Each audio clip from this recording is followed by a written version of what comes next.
Hello, welcome to Heinrich Georg UK Limited. I'm the Managing Director, Neil Wyke, and I'd like to personally introduce you to our company.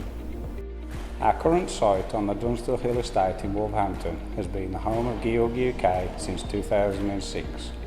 We operate across 3 units. These house our electrical and testing assembly area, our main assembly area, and our preparation and refurbishment area. It's also home to our technical services team who deliver design, prototype and simulation services. You can explore our facilities in our 3D tour, or if you'd like to visit us, we'd be more than happy to show you around. We're very lucky to work with some great customers, and we want them to enjoy working with us too in all aspects of our work, from concept design through to on-site commissioning.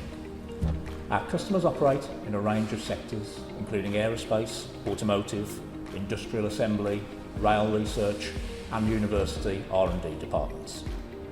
They choose Georg because of our experienced engineers and our quality approach to solving challenges in machinery productivity, automation and testing. And we are delighted that many of our customers use us time and time again for new machines, upgrades or servicing. If you have an existing machine you'd like to upgrade, are looking for a new test rig for R&D, or would like to explore automating an existing process, please get in touch with us.